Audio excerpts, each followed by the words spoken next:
Ladies and gentlemen, boys and girls, we proudly present our spectacular show of podcast magic and imagination full of Disney wonder, news, and pop culture. It's the Main Street Electrical Podcast with Jenn Dave and David Dollar. Hey, Jen. Hey, Dave. It's the Main Street Electrical Podcast. Welcome back to the Main Street Electrical Podcast. I am Dave, and that is Jen. And we're here to chat about Disney and travel and fun stuff and blah, blah, blah, blah, blah. We have got a great little episode here because we've never done a question and answer. We've never done a Q&A from the listeners. So I've been compiling questions. Oh, we did one like early on, didn't we? Did we? I thought we did one. We did one. Anyway, I've got some questions here from listeners. And some of these date back like a year to a year and a half. Oops. So I went back and somebody was asking about like Thanksgiving dining in like 2020. And I was like, well, or 2021. I'm like, well, maybe we'll not get to that one. But we do have a list of questions here. 2023. 2023. Well, we'll get there. But first, Jen, how did you do Disney this week? Oh, gosh. Okay. So this week I Disneyed by beginning to get together. Well, because I'm leaving as of this show, I'm leaving in like 3 days for Disney. So I'm doing my gathering thing for packing.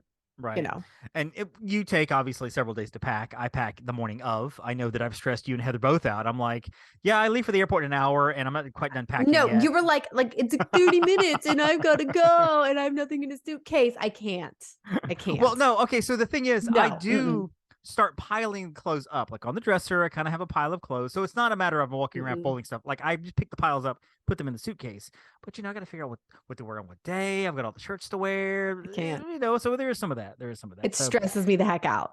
So Disney and Lego have this thing where they release these $10 mini kits, and they've done it like all along, maybe a couple of times a year. I've got a little mini AT-AT. I've got a little mini Mandalorian ship. Well, I just got the brand new released Slave One. It's a Boba Fett ship. Oh my god! Yep. It's 87 pieces. It came in the mail yesterday from Amazon. It was $9.97. I'm so excited. I did this in probably 25 minutes, which was just so fun. And now I can be like pew pew pew at my desk whenever there are meetings going on and I'm not paying attention. I can just play with the Legos. Which, by the way, I do have a Haunted Mansion Lego set. The Haunted Mansion. Like it's a mini set, but it's not. It's kind of big actually. And I'm only putting it together during our agency meetings. That's the goal. So it's sitting on my desk. It's 1/3 completed. Next time we have you're paying attention to me. Yeah. Are you the one leading the meetings? Okay. Oh I'm sorry. I didn't. Somebody help me. But seriously, I work on Legos during the meetings and I do pay attention, but it's kind of a mindless, like something to fidget with my hands while I'm listening to the meetings. And unless I'm really concentrating on the instructions, which sometimes you're like, okay, what piece is that? What was that? Okay. I'm sorry, you call it what? Who's talking? What? So there is some of that. So next time you ask a random question that I just answered, I'm going to be like, okay, which Lego set are you working on? Haunted Mansion. I mean, I have a mini castle that I really legitimately did only during the meeting. So it took me 3 months to do it, 3 meetings. So this Haunted Mansion is 2 meetings in. I'm hoping to have it mostly completed by the time we have the next meeting. But it was just feel like it was kind of a shorter agency meeting than last time. So we need to stretch it out. There's a few people that ask those random questions towards the end that you're like, why are we asking questions to extend this meeting out? I'm hoping they'll answer the questions. So that could have been an email. Oh, come on. We all have that. No matter, I don't care how wonderful the place to work is. Everybody has we could have had an email moments. And so I do try to send emails a lot instead of. That's very true. That's very true. And sometimes I read those too. Really not a lot of news going on. I mean, obviously, well, we had a lot of news last week. So, to be fair. Now we should highlight one thing. There is, as of in between recordings, right? There's a Galactic Star Cruiser promotion going on. So you've heard us talk about the Galactic Star Cruiser. It is basically, because the Star Cruiser a 2-night experience. So if you would like to, so people tend to want to add some days on and not just go down for 2 nights. If that's the case, there is up to $700 off of your, we'll say pre or post stay because basically your addition. So that is new, something you're interested in. Yeah, Pawn Star Travel can help you. We have a lot of us who've been there. So yep, we are happy to help. Now, the Star Cruiser, you're not saving money off the Star Cruiser itself. So you can't be like, that is an important distinction. You're saving money off of your stay at Disney World, like the other resorts. heading to the Star Cruiser or coming back from the Star Cruiser. And I've had a client do that. They stayed at Boardwalk right after the Star Cruiser over Christmas. They went to Boardwalk, and so they would have saved, however much money, up to $700. I think there's a handful, maybe close to a dozen resorts that are involved. Yeah, in this. it's not every single resort. So this is the first time any promotion has ever been attached to the Star Cruiser. Correct. So I think they're kind of feeling that out. I honestly think that we will see Star Cruiser promotions probably in the next year or so, because everybody who really, really wanted to go went, and now they're looking at occupancies and bookings and things like that. And so I could see that happening. They're making some adjustments to the schedule, et cetera, and ostensibly, I would imagine, because to give some of the crew a day off or whatever, Yes, because that is a true. nonstop, one ends in the same day, the next one begins. So yeah. True.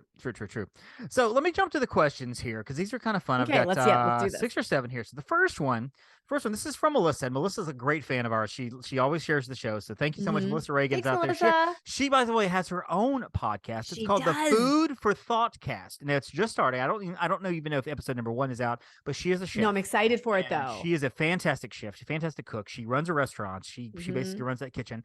I hope she can teach me to cook. Well, she was on. She might be able to actually, because we saw Ratatouille. Anybody can cook, and so we had her on. I have a movie podcast, the Deucecast Movie Show, and she was on this past summer, and she was fantastic because we talked about cooking in movies, and she was able to point out, that movie with that kitchen, that would never happen, or this one, she pointed out to me, or she said Ratatouille is actually fairly realistic, the way their kitchen style is and the way they do their things.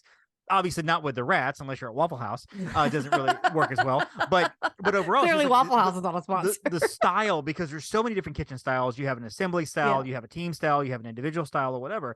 And she was fantastic. I didn't even know there's a different style. We'll actually need to have her on, I think, sometime this spring. Melissa, I have a new kitchen to figure out how to use. Yes. Okay. Yes. Well, not as you're planning the kitchen, not just I'm assuming you've already planned the kitchen out. I guess you probably should have reached out to Melissa going, how should this kitchen look for better functionality and looks and whatever. She probably could help there. But anyway, so her question is this. What are the pros and cons to Disney cruises over all the other ones that are so much cheaper? So, Disney cruises are expensive. They are expensive. It's a great question. Pricey. For me, I will say this. I'm going on a Disney cruise for the second time in my life, which is in 2 weeks. I'm going on the Wish, which I'm really excited about. I went on a honeymoon cruise in 2004 on the Wonder, which was great, 3-night cruise. And before that, I wanted the big red boat. Disney. Oh, and Carnival. Was it a Carnival? Whatever. No, it wasn't Carnival. You're right. You're right. It was the big Oceanic, I think. Oh, Oceana? Maybe it's Oceana. I've got the program. I still got the program from that. My senior year in high school, this is spring break 1993, we went on the big red boat. Didn't even realize it was a Disney cruise until... I remember commercials for that. I was looking through some of my high school stuff not too long ago, actually, and I have a pile of box of it, and I pulled out this program, and I'm like, we were on a Disney cruise. I had no idea. I didn't know. I had no clue, whatever. But anyway, so there's that. For me personally, I don't book a lot of Carnival. I consider Carnival to be a party cruise. And I just, now if somebody comes to me and says, hey, we're graduating college, me and my buddies want to go on a cruise, we only got this much to spend. Yeah, I might do that. I might be like, I'll send you a Carnival because you're going to fit right in. Mom and pops, grandma and grandpa come to me and they're in their 60s. They're like, we want to go on a cruise and be relaxing. I'm not putting you on Carnival at all. The two main ones I look at are Royal Caribbean and Disney Cruises. Disney Cruise Line, of course, being more expensive. But that's kind of how I do mine. But I'm going to ask you, Jen, you've been on several cruises. Several cruises and several cruise lines, honestly. Cruise lines. So tell me Disney Cruise, pros and cons to Disney Cruises, and maybe we can talk about some of the other ones in just a minute, but pros and cons, why a Disney Cruise? Why would that be your first option if somebody said, I want a cruise? Yeah. So honestly, and this is speaking from someone who's been on multiple different cruise lines, I feel like the quality of a Disney cruise far exceeds... Yeah, I'll stick with that. A lot of most other cruise lines. And that's not shade on other cruise lines. Okay. Right. I have happily sailed Royal Caribbean. I've happily sailed Norwegian, right? But there is a different feel on a Disney cruise. And the ships themselves are gorgeous. I mean, and some of the other ones, newer, more water slides. Okay. There's like a race cart, go-kart track. I mean, that's cool. Like if that's what you want. Okay. I love that the ships are manageable, but still large. I mean, the Wish is the biggest by far of any of the Disney cruises. So that is like currently their biggest ship. And it still offers so much. All of the spaces are so beautifully themed. And it's that Disney quality and Disney service, and I know we've had conversations over the past, since COVID, how things have changed. I will say the cruise line, aside from, of course, the protocols that they have to maintain, is one area that was still, I mean, like, there was never anything, in my opinion, or in my experience, because I sailed on them during COVID a couple times, to complain about. I mean, the stewards, the stateroom stewards are amazing. The wait staff is amazing. The food is fantastic. When you have, the spa areas are beautiful. So I would say, in terms of the pros, it's that classic cruise ship feel. Those beautiful, like, ocean liners that you think of as a classic cruise ship. And again, that really special theming. For me, it's hard to think really of any, like, con per se. So, I mean, I guess you could call the price a con, because that, it could be cost prohibitive depending on what you're looking at. The other thing that people tend to think, and this is where I'd argue, they'd be like, oh, there's kids everywhere. Oh, no. There are kids on a Disney cruise, but they are so well occupied in their kids clubs or wherever in their kids spaces. Brady and I, we do not have children, and we do not have any complaints feeling overrun with kids. I actually felt more overrun with children in the public spaces on a Royal or a Norwegian, quite honestly. So just because there is so much for the kids to do. So I think, and if I'm comparing the food, I truly feel like Disney's food is a superior product. And especially if you go to some of the, in the other restaurants on, like, let's say Royal and Norwegian, there are some really good restaurants. Okay. They're really good. But I tend to want to go to the specialty restaurants there, and the main dining room is, it's fine. Yeah. There's nothing to write home about. It's fine. The desserts are good. From a bird's eye view. And again, I'm excited about going on the Wish. So I will be able to do an entire episode about the Wish, comparing notes with you and with quasi-producer Heather when we come back. But I've never been on a Royal Caribbean cruise, and I've booked a lot of them this spring, and I really am excited about doing it again. I want to do Royal Caribbean. I want to do the ship. You should.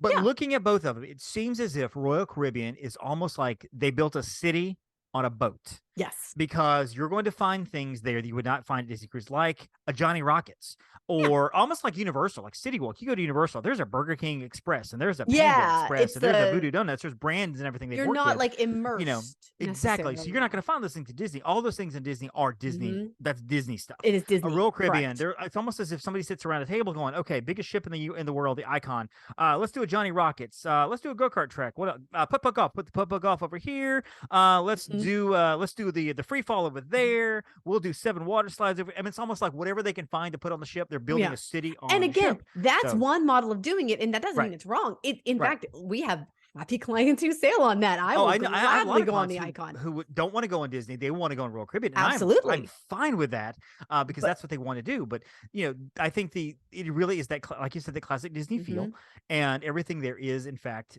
Disney. And so and very and it's that nautical feel. Like, we're not getting into the I mean, and there is still, let me see, was it the Fantasy that had some mini golf? Wait, can I just I want to. Maybe the Wish has it on top, because I've seen pictures of that. Well, there's the Goofy. I mean, there is Goofy Sports Zone, and there are still elements.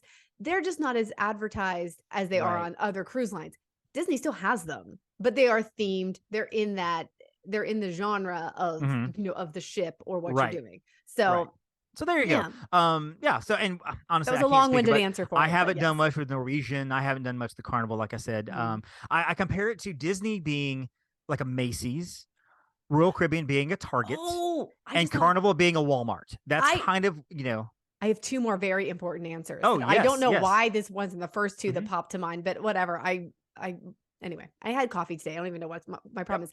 The room layout, you have a split bathroom in most of the categories. Okay, not every single category, not the standard inside staterooms, but most of the other ones, meaning you have the shower in one and a sink, and a toilet and a sink in the other. That means 2 people can get ready at the same time.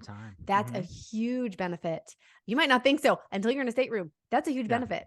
Especially for families that have, especially for families who have like teenage girls. I think that's a really big deal. It's honestly, a big deal. That's why Art of Animation is so popular, because they have those 2 bathrooms. The 2 bathrooms. Yeah, I get that. And the second thing is the rotational dining, because let's take Royal Caribbean. You have a dining room. That's where you're going to go for dining. at your seating time. With Disney, you have the 3 different individually themed rotational dining. Now, Norwegian does have 3 different main dining rooms, but they don't have scheduled dining. So it's just a different sort of experience. So I would just say like that is also a benefit and something that's very unique to Disney Cruise Line. But the double bathroom thing, that's like huge. But keep in mind, it does have to be, the standard inside staterooms aren't going to have it. So you just have to make sure preferably with your travel agent, that you get the category that has a split bath. Good answer. Good answer. Very good. All right. So the next question here, this is fun. You guys talk a lot about Disney and Universal. Are there other theme parks that you guys like? Also related, have you been to SeaWorld or Legoland? And this is from a listener named Margaret in Dallas. So thank you, first of all, Margaret, for listening. So Jen, what other theme parks besides Disney and Universal have you been to? Do you like? Do you want to talk about? Sure. So yes, I have been to other theme parks. I have been, I've been to SeaWorld Orlando. I was in SeaWorld also when it was in Ohio, but that shut down a long time ago. So maybe we shouldn't talk about that because I'm not that old. That's okay. I also, and I don't know if I would call it a theme park so much as an amusement park, but Cedar Point in Ohio is only about 2.5 hours from me. And so I grew up going to Cedar Point a lot, Kings Island, Hershey Park. And again, those are more of the amusement parks, maybe not so much a theme park. Okay, I'll give Hershey theme park because it's themed like Hershey chocolate and it smells like chocolate in certain places. So that's that's a win right there. So yeah, there are other great amusement parks out there as well. I have not been to Legoland. I will say that. I have not. Well, SeaWorld Ohio was in Aurora, Ohio, and it closed in the year 2000. So I don't know when you went. I don't feel quite as bad about that. Exactly. So you could have gone when you were like 5, like in 1995 or something. Sure. I probably was 5, but I have not been to SeaWorld. I do want to go because as a travel agent, I just want to experience it just to say that I've been. I've heard good things in Legoland. I'll be honest with you. Legoland is a half a day to a three-quarter of a day park. Legoland is almost like an Animal Kingdom in terms of time you can spend there. And I think you can spend much more time in Animal Kingdom. I have not been, but everybody that I have talked to has been to say, you know what, we were done with the park in a day. It was fun. We had a good time. It is for small children. There's not a lot for the teenagers to do. So if you and your 16 and 12-year-old are like, let's go to Legoland, that might be something you would do on your Disney World trip, take a day trip to go to Legoland. Honestly, but I have not been. We are close to Six Flags and Six Flags over Georgia, which we're about 2.5 hours away. I love Six Flags. I think it's a cheesy park. It's a coaster park. They don't care about theming. It's almost like a county fair that stays in one place. I've been to a Six Flags. I don't know. Coasters are fantastic. I love the coasters, and they try to theme out some. I mean, there's like a whole DC world, and I got to think that they're so angry that DC sold their stuff to Six Flags when Marvel was they were both going bankrupt in the 90s, and so they were doing whatever they could, and so that's when Marvel sold Spider-Man to Sony, and they sold Fantastic Four, X-Men to Fox, and Disney finally bought theirs, and DC's probably like, man, we could have a Superman coaster in friggin' Universal. What the crap? And so instead we got one in Atlanta, Georgia. Right. There is that. Also, we have one in town called Alabama Adventure, Splash Adventure, and it started as a place called Vision Land, which was a really cheesy theme park. We had a mayor in Birmingham who was very idealistic about what Birmingham could do and try to bring people in. It's almost like Jen is an agency owner. If you were like, you know what, I have some ideas for the agency. We're going to hire 600 more people. We're going to put everybody through rigorous training. We're going to spend a week and a half on in Disney World, staying at everybody at the deluxe resort, and then going. These are great ideas. I'm sure this would be awesome. There's no way you could realistically do it. Not with an agent of 30 people. And so same thing with our Birmingham mayor. He had all these plans for Vision Land, and it just never came. It went bankrupt. It was purchased by another family who turned it into Splash Adventure, Alabama Adventure. Yeah, the rides on one side and the slides on the other, and it's a great little theme park. We already have we buy season passes every year for Christmas for Campbell, and he and I basically every Monday in the summer we go there, and he's to the point now where I can just follow him around. He does the rides on his own, he does the slides on his own, so it's fun. So yeah, we've been to that. I don't know that I would book anybody there. I mean, well, that sounds like for us Kenny would in Pittsburgh. Well, yeah. Well, I mean, if you're coming through town. If you're like, hey, we're in Oklahoma and we're driving to Orlando, but we're going to come through Birmingham, we're going to spend a day there. You know what? I'll get your tickets. I'll take care of you, help you get your tickets to Alabama Adventure. So that's not a problem. Yeah. So, and I should also say Busch Gardens. I've been to Busch Gardens, Williamsburg, and Tampa. I've been to Williamsburg. I want to go to Tampa so bad. I've heard Tampa's really great. Coasters are incredible. The I love coasters a are coaster, incredible so. there. I would say, yeah, they're better than Williamsburg is great, but it's better than the Williamsburg one. Yeah. Mhm. Well, I went to Williamsburg when I was a teenager, 14, 15, 16 years old, and I remember the Loch Ness Monster, which is still a classic coaster there. Yeah, classic. And I rode the Big Bad Wolf before it closed. And the Big Bad Wolf was yeah. my very first swinging coaster, where the ride is the vehicle is under the track and it swings as it rides through. It just closed down now. You can go to YouTube and watch Defunct Land, which is a great series, and they'll talk about that. But so next question. This is from a listener named Paul in Orlando. Hi, Paul. Actually, thank you, Paul. What rides in Disney World do you consider untouchable? As in, people would lose their minds if Disney changed them. He said, I thought Splash would be one, but obviously that's not the case. Yeah, I Splash, I think, came, if it was an original ride, that might be something different, because it was open in like the late 80s, early 90s. Obviously, I think there's something then I think to it's it. Plus touchable, Bob Iger, plus Hating Song of the South, plus Splash, the world we live in. I'm fine with it changing. That's fine. Couple of rides good question. That are untouchable. I think there are a handful. I've thought about this before. I think people would absolutely just go insane to the nth degree of more than what we see now. If Pirates was taken out. You could expand it, make it more like Disneyland, and people wouldn't balk at that. But you can't take it out. No, I think off the top of my head, Magic Kingdom, I'm thinking of 4. I'm thinking of Pirates, Haunted Mansion. Oh, absolutely. Peter Pan, and Small World. Those are the 4 I'm thinking. I'm gonna add Space Mountain into there too. I could see Space Mountain. Honestly, I could see something. I mean, they could enhance Space Mountain. You could do some other things to Space Mountain, but I don't think you can take it out. I think you possibly could retheme it, as long as you called it Space Mountain. If you gutted it and built an entire new coaster in there, as long as you kept the elements of the darkness and everything, and as long as you called it Space Mountain, they could get away with that. Yes, I think they can get away with it. But I think, obviously, you can't change Peter Pan because it is what it is. I do think we're approaching a time where they're going to take out some of the Indian stuff. I do think that's going to go. Change. I think that's going to go, but I don't think they'll take the ride out altogether. No.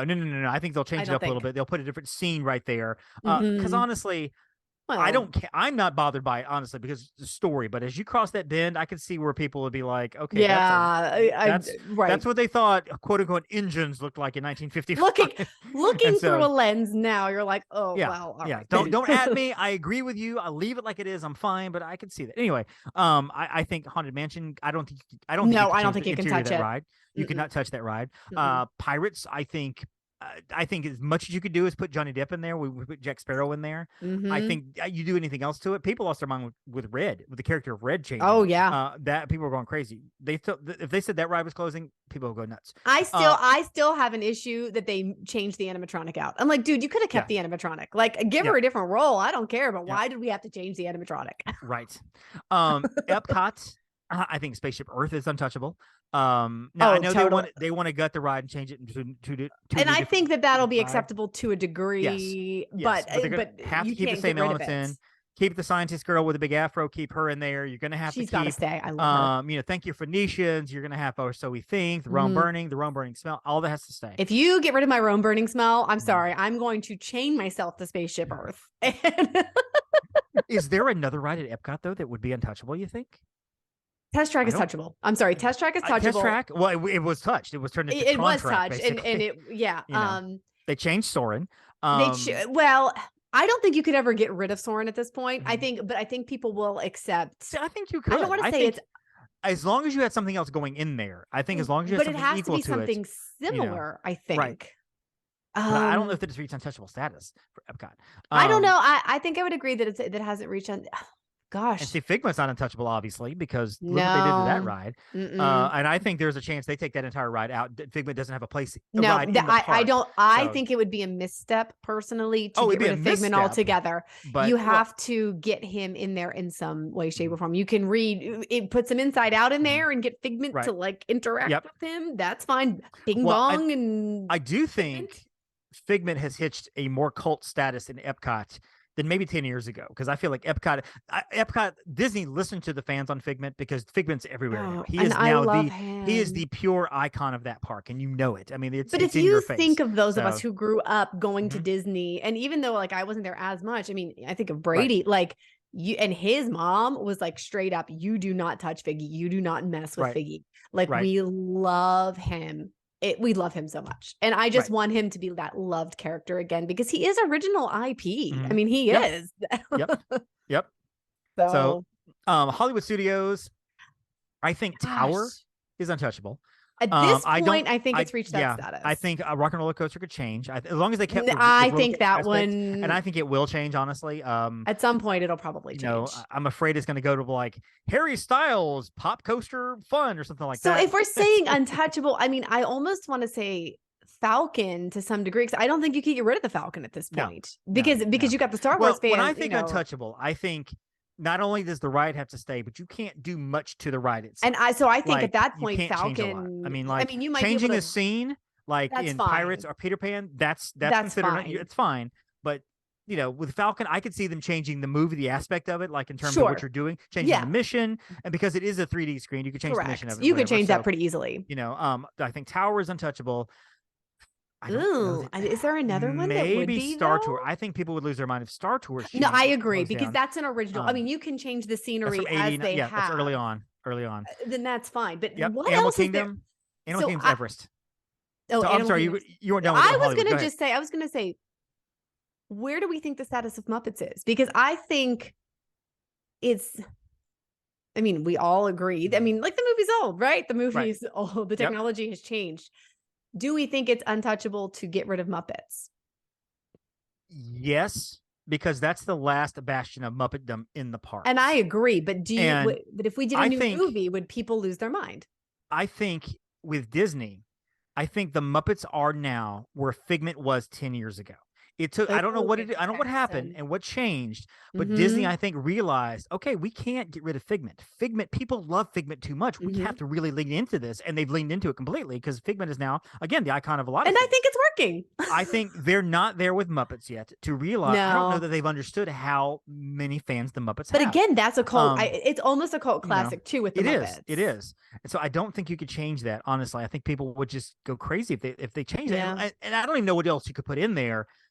Because there's such a nostalgic feel. So if they're like, we're gonna change it because everybody loves, not Frozen, but I don't know, whatever movie. Everybody loves Moana. We're gonna put a Moana Moana movie there. I still don't think people would like it because it's too new. I think it's too, because Muppets are so classic right now. So then I think we have to put that in that category. Not that it can't change at all, but it can't go away. It has to be in some form or fashion. It has to stay. Animal Kingdom, I think Everest is untouchable. Agreed. I think that's untouchable. I think that's why they haven't shut the ride down for 6 or 8 months to repair the I don't think they ever will. Well, because from what I understand, the amount of work that would have to go into repair, it's not feasible. Like half the mountain would come down. Literally, it's not going to happen. I had lunch with an Imagineer in 2009, and that when they used to do that, and he actually looked at me in the eye and he said that he was like, we would have to take half of the mountain off completely to fix Yeti. He said it's not going to get fixed. He's like, it's just there's no way. Anytime in the near future, it's not going to get fixed. So there's that. I honestly, I would like to say I don't think Flight of Passage is untouchable. I really don't. I think if you put another attraction in there was the same venue, it would be fine. If they decide to get rid of Pandora altogether and make that change it something else, as long as people would live with that. They'd be fine. I don't call it untouchable. The Safari is untouchable. I think Safari is untouchable because people expect that's Animal Kingdom. That is your Animal Kingdom. Yeah, ride. I mean, you're not that's you can't get rid of that. I mean, you can rename a trail, because what was it? It was Pangani Forest Trail. Now it's the Gorilla Expedition. Oh, I mean, whatever. They changed the name. That's fine. You can do that. I think honestly, it's tough to be. Bug is probably untouchable. And what? Stop. It's touchable. It's good question. That's a really good question. That's a great question. This is fun. Here's one from Twitter. What would it take for Jen to stay in a value resort? And what would it take for Dave to pay for the Grand Floridian? Ooh, so let's break this down off the top of my head. Let's just say that you had to go there for a 4-night stay. Okay. And 4 nights, talking 4 nights, a couple days in the park, whatever. And I don't know for you, some event you had to be at. Like you could not miss this event. I could not miss the event. Okay. You're an agency owner. You have to be there. Okay. Everything is sold out, but let's just say Pop Century. It's got the Skyliner there. It's Pop Century. It's whatever. No. Let's not say Pop. We're gonna go to All Star. Let's say All Star Movies. Oh, my favorite, the All Stars. Okay, because I think Pop, you would acquiesce to that. I'd be like, you know what, I could if I had to. Let's say All Star Movies because it's been recently refurbished. Do not say sports. I'm not gonna say sports, although it's also been recently. I don't care. Nope. We'll say movies. Nope. We'll say movies. Okay. Would you still be willing to stay there, or would you do your best to you know what, I gotta find. Kissimmee's not that far away. They have a Hilton there. I mean, it's. Would it take something extreme like that for you to stay there at a value resort? Yes. Like an all-star? Yes. Yes. I feel you understand. Like, it's almost embarrassing to say, like, oh my gosh, because I was just thinking, I'm like, okay, if it came down and I'd be like, well, I have Marriott points, like, or I'd be like, wait, maybe I could go to the Swan and Dolphin. Like, but I mean, at what point is it just not worth the effort of getting off, like, being off property to go on property to do that versus just you just drive to the park? I mean,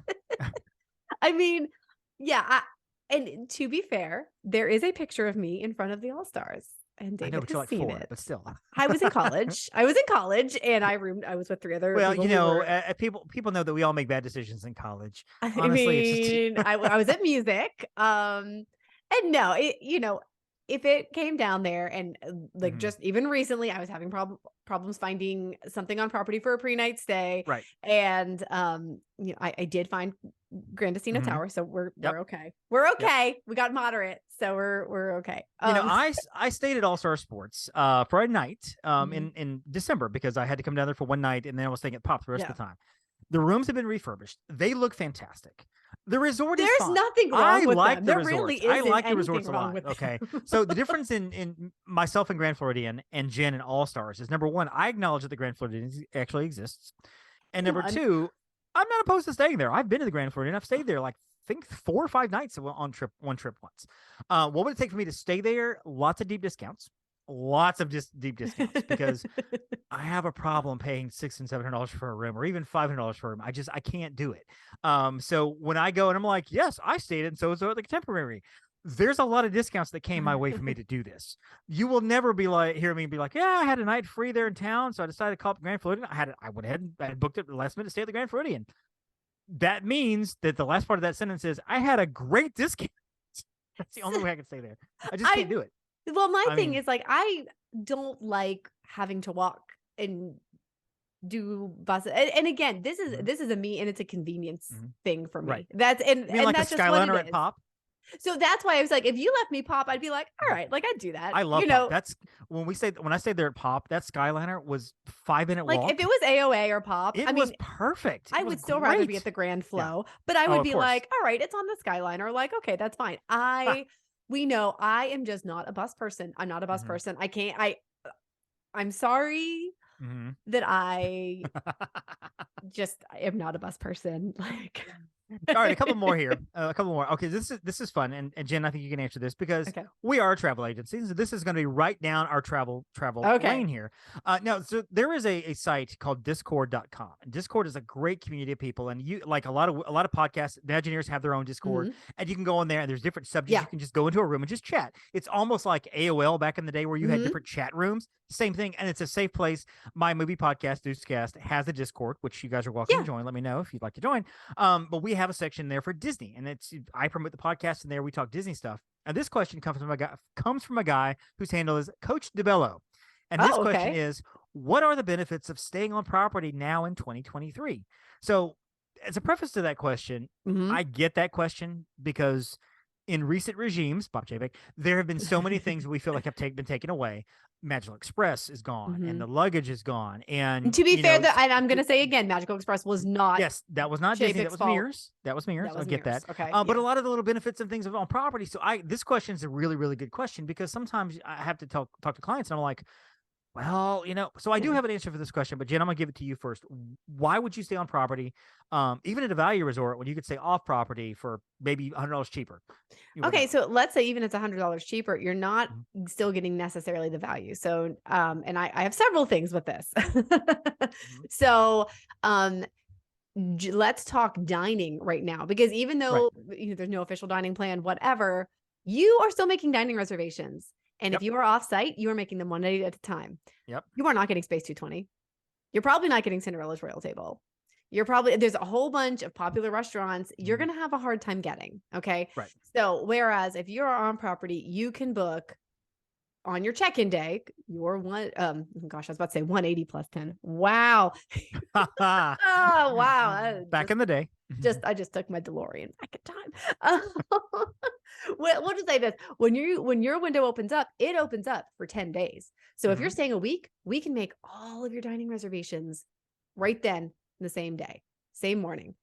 Also, for your individual lightning lanes, so let's talk Guardians, Rise, Right. oh my gosh, Pandora, there we go, Flight of Passage. And Seven Dwarfs Mine Train. And Seven Dwarfs Mine Train. And what will be Tron. Oh yeah, undoubtedly yes. Tron will be in that in this category as well. Yes. You know, you can't pay for that at 7 a.m. You have to wait until the park opens. Until you get into the park. So you get into the park actually. So, but let's assume you're getting the rope drop. Okay. Right. You still can't get it to park opening. So if you get there at 8:50 and the park opens at 9, you still can't get it until the park physically opens. Or if you are late to the ball game and you get there at 9:30, and at that point, chances are that's going to be sold out. Okay. Right. So yeah, I mean, we do just have. So there are those benefits. There's the half-hour early entry, which I know it used to be an hour. People talk about that, but you might laugh at the half hour. It makes a difference. It makes a huge difference. A lot more than you possibly could think. And so, and if you're deluxe, you get 2 hours after in limited. Yeah.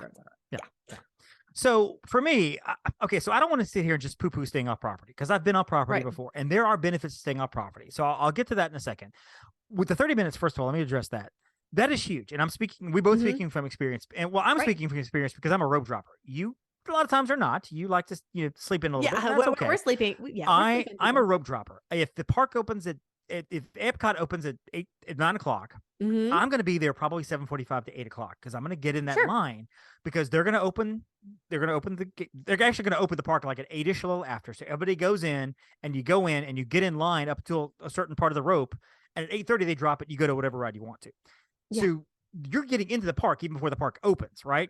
If you're off property, there is a line of people over here waiting to get in. Yep. Waiting to get in. And I tell clients this too. If you are a rope dropper, pick the ride you want to go to first, and the most important.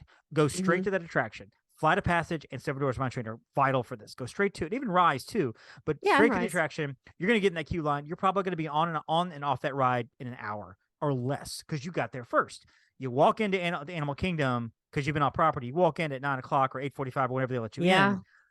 The wait time is already 150 minutes for Flight of Passage. It's just not going to happen. And it's just not going to happen. Exactly. They brought back free parking. A lot of off-property resorts, and I'm going to speak of Disney Springs property. On property, you mean on the on-property resorts for Disney? Yeah, on-property resorts. Yeah. They brought back the free parking for the on-property Disney resorts, which now is a huge thing because I've stayed at a couple of Disney resorts off-property, and they're great resorts. I've been to a couple. It's fine. I've actually walked to Disney Springs. There's nothing wrong with the hotels. Absolutely. A lot of them will charge for parking. A lot of them will charge anywhere from $8 to $15. The B Resort, I read this the other day. They charge $35 a night for resort fees and for parking. So it's all together in one. But if you're staying there 5 nights, that's an additional like $200 something bucks you're staying. And if you're planning to drive into the park, you are going to pay for your parking at the theme parks as well. Whereas if you are staying at a Disney Resort hotel, you're not. Now, parking is not sometimes you're like, okay, you know what? I pay for parking. It's fine. Yeah, I'm used to paying for it. I get that. I have been on the monorail going to the Magic Kingdom during a holiday. Magic Kingdom, watching the line of cars trying to get into the Magic Kingdom from off property. And I'm talking miles. I'm not talking like, oh my gosh, it's 100 cars. I have literally seen the monorail go by and counted 30 seconds before I saw the gate because everybody's trying to get in. It's I know people aren't crazy about the bus transportation at the parks, whatever. But having that transportation is huge. I joke about it, but honestly, you're not worried about it. And traffic on Disney property is time is the biggest enemy when it comes to it's not money, it's time when it comes to your stay. Honestly too, and also speaking of the Disney Springs resorts, their bus system is terrible. Some resorts have like you have to call each resort to figure out which one is which. Some will go straight to the parks at 9 o'clock and they pick you up at 9 o'clock. If you're not on that bus, you miss it. Some go every 30 minutes, but you got to pay for it. Some buses will stop at 3 and 4 and 5 resorts on the way there and on the way back. So it's that whole time thing is it's just killer. Now, what I tell clients too, and I've had clients tell me like, hey, we're staying at a timeshare. My mom gifted us this for Christmas and we're going to stay there for free. You know what? I can't. You're going to save money by staying off property because, instead of paying however much for that, whatever, you're going to pay for parking and blah, blah, blah. But you get a resort for, I can't tell you that's wrong. That works for you. And that's great. Just understand your time is going to be a massive factor.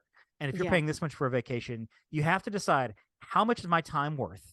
are we okay staying off property in this timeshare for cheap or for free, saving that money, but not getting to the park on time, not getting the rides we want to get, blah, blah, not blah. necessarily getting the dining we want to get. Or the dining we want to get. And you know what? And maybe there might be people that be like, well, I stayed off property and I got dining every time. That's fine. But you're having to get up every single morning at here in Birmingham. It's 4:45 in the morning. When I do dining, I'm up at 4:40 in the morning. Yeah. I've had times when I've done dining for clients 5 days in a row for different clients.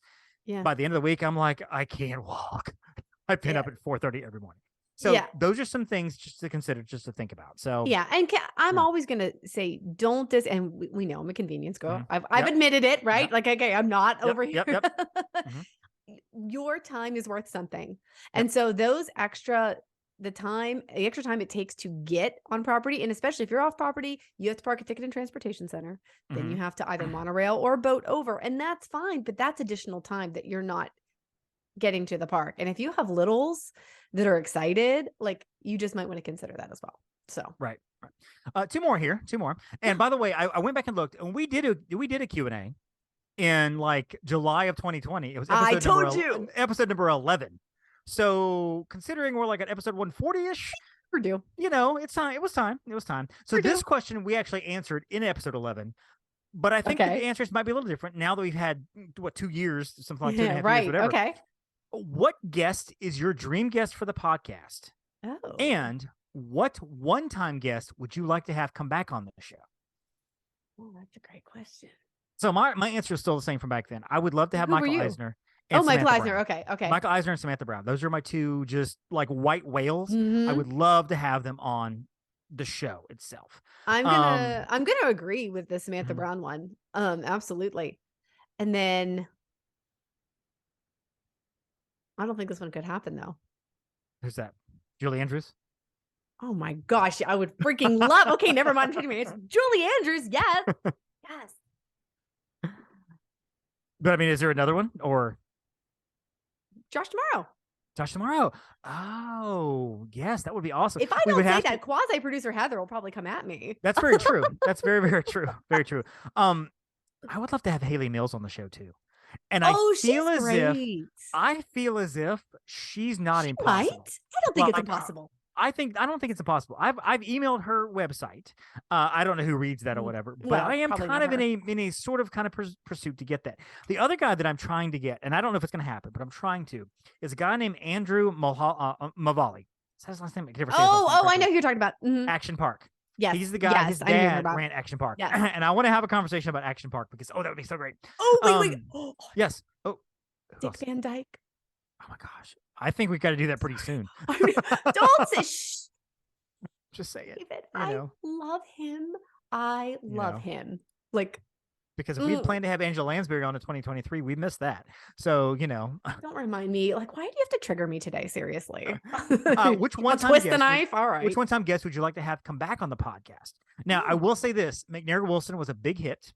I knew we had him on twice, but it was one interview. It actually was only one time. We just and he's going to come back. He's coming back this spring. He's already said he was. He's got a new book coming out. So does that talk count? To him again. It does count. Well, it does count. But I mean, does it count that we can use him as the answer? No, because he'll be a second-time guest. Obviously, I want to have Stacey back on, and I feel like we've already had her twice, so she can't be the answer. I had a ball with Paige Davis. I did too. Talking to Paige Davis about because it wasn't about just Disney and the parks. It was about Broadway and it was so many other things. It was so much fun. We've had her twice on the movie show, so this would be my fourth time having her on the show, and I feel like she would do it. Come up with she would do. She was wonderful. We had so much fun, and she had fun. She emailed me later. And she was plus she said she thinks Samantha Brown would probably come on the cast. So maybe I'll use Paige to get to Samantha. Maybe you're doing that. Is that what you're saying? Maybe I don't know. But yeah, we've had a lot of good guests. We've had a lot of good guests on, and I won't call them by name, but some of the guests we've had on, like I don't know what else we would have them on for because we had them on for that reason. Whoever they are, whatever role they play, they told that story. We need to have some sort of a Disney connection, and exactly. If we utilize the Disney connection, a travel connection, a travel connection, travel connection altogether. So yeah, all right. So one final question here, and this is from Matt on the Discord, as I mentioned before, and this is a really good question. With the last couple of movies that came out from Disney, can Disney animation recover? Now, I think this is a very pointed question because we know that the last 3 films, and this is Disney Animation, and I almost say Pixar too. We had Turning Red, we had Lightyear, and we had Strange World. For various reasons, none of those movies were that successful. Turning Red, I think, was probably the most popular of the 3, but even that's not a movie that I think it's like not people that are like, that's not really grabbed people. There's a lot of merchandise in the park for Turning Red. It's almost like Fetch. Disney wants wants Turning Red to happen so bad, but it's just fine movie. It's fine. It's okay. It's just not grabbing people. It wasn't good. I didn't like it. Lightyear, same thing. Strange World, various reasons, whatever. Can they recover? I think the answer is yes. Absolutely. Because we've seen it before. I was going to say, like, we had, and this is episodes ago, we both, did we review Black Cauldron, or we were just like, okay, we talked about Black Cauldron. Like, and because I'd never seen it, and I was like, what did I just see? How is this actually a Disney movie? I think you're lying to me. And then like right after that, you get, Mermaid wasn't too far after that. But Mermaid, Black Cauldron was 86. Mermaid was 88 or 89. It was 89. Rescuers Down Under was 90, and then of course we get the Aladdin. We get into the Aladdin. Exactly. Right. So I mean, absolutely, and it's not the only time. I want to say there was even an era in was it the 40s? Like Fantasia was a flop. Fantasia that people love now. It was a total flop back then. Well, I mean, a lot of Walt Disney's movies back then were flops. Snow White was a big deal. But beyond that, Dumbo didn't make a lot of money. Bambi didn't make a lot of money because we were also entering, wartime there. And it exactly. I mean, there's a lot of reasons behind it. But, all that to say, I think that as they lean more into what they do best, which is telling stories, they know how to tell a story. When they focus in on a story like holy crows, whatever you want to put in there. Let's look at the animation, and we'll talk straight animation here, not with Pixar, but straight animation. Strange World, of course, one of the biggest flops in Disney history. It didn't make any money. It didn't make any money for a lot of reasons. Message me offline. We'll talk about it. But before that, Encanto was a massive hit. It was a big hit at the box office. Yeah. Once it hit Disney Plus, people went crazy for that movie. This is also coming out at the end of 2021. People were still mostly staying at home. It was a dark year for the theaters and stuff. Yeah, it was. Raya and the Last Dragon, which is an excellent film, by the way. I'm afraid that a lot of people haven't seen that movie. That was a COVID casualty. That was a COVID casualty. Very much so. Very much so. It was a great movie, though. Before that was Frozen 2. Everybody loves Frozen, obviously. Ralph Breaks the Internet, which was okay. Moana. Look, check out this lineup leading back to it. Moana, Zootopia, Big Hero 6, Frozen, Wreck-It Ralph, Winnie the Pooh. That's like honestly the level of early 90s animation all those in a row.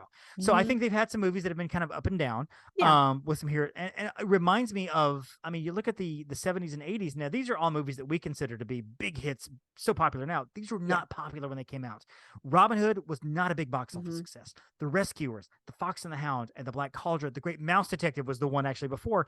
And Oliver and Company, those two films, Oliver and Company and Great Mouse Detective, those are two films that were good, but they weren't like people. But they weren't huge. No, they were not huge. And so we've seen this before, and I think they can recover. Bob Iger has come out and said, that he wants to make sure that we pull back a little bit from a lot of things, progressive things, to make movies for everybody. But also, as you mentioned to me before, inclusion is one of their 5 pillars. So they're going to try to straddle that line between making movies for everybody, but also making sure they're telling the stories they want to tell. And it's just up to us whether you see it or not. And I think they're going to be fine. I really do. I think they're going to. I think they are headed now into a positive direction, and I think we're going to. And I will never lay your money against Disney. I'm just saying they have come out of so many struggles. Back to Walt. Literally, if you look at the history of the company, they're going to turn out. They're going to be fine. They're going to be fine. Yep. Now, Josh, if you're listening, call somebody. You got to stop with the live action stuff. Pinocchio was not good. You can't. Give me a call, Josh, if you want to talk about it, but it was not great. It's just, let's pull back on some of the live action stuff and let's put original storytelling in the live action movies, whatever. Anyway, so yeah, good answer. So I think that's a good place to stop. I think those are great questions. Thank you so much to everybody who sent a question in over the course of the last year and a half and was wondering, like, when are you going to answer my questions? We hope we answered your questions. And feel free to please send in more at the mscpodcast@gmail.com. You also can find us on Twitter, on Instagram, and all those good places. DM me and let me know, hey, I have a question for your next Q&A, which hopefully will be before we do the next 124 episodes. That'll be nice. That'd be great. Jen, you're going to Disney World. Where can people find you? Yay, I will be there very soon. And you can find me at Upon a Star Jen. You can find me on my personal Insta at Jen_Novotny. Perfect. Now I'm going on the Wish very soon. I think we'll do one more episode of the show before I go on the Wish, and we'll have to discuss how we're going to podcast, whether we podcast while I'm on the ship or not. I don't know. It's Wi-Fi on the ship. I have no idea how it's going to, I've got Wi-Fi on the ship, but I don't know how it's going to go. The Wish had decent, like it really did have decent Wi-Fi. I think I will be fine. I will be posting like crazy on the ship from Instagram and Twitter, whatever. I think you're not necessarily going to be streaming like crazy. No, but I will be posting. But yeah, the posting is fine. Yeah.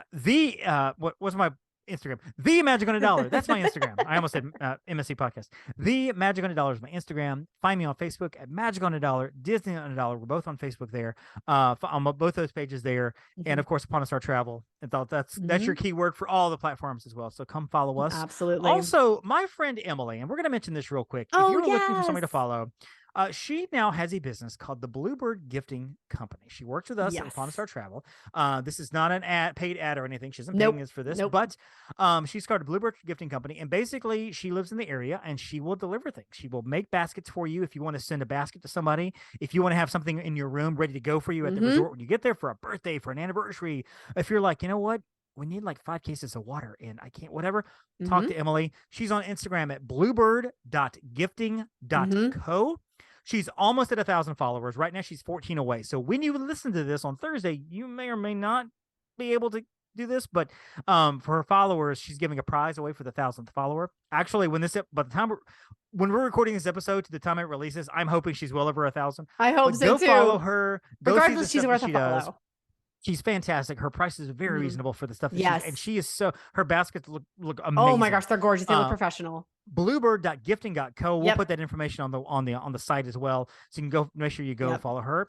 And that's it. That's our Q&A, Jen. Thank you so much. Thanks, Dave. Thanks to the listeners out there. And hey, don't forget to thank your Phoenicians. Thank you for listening to the Main Street Electrical Podcast. You can find us on Instagram, Twitter, and Facebook at the MSE Podcast, or visit our website at themsepodcast.com. Be sure to subscribe, and may all your wishes come true.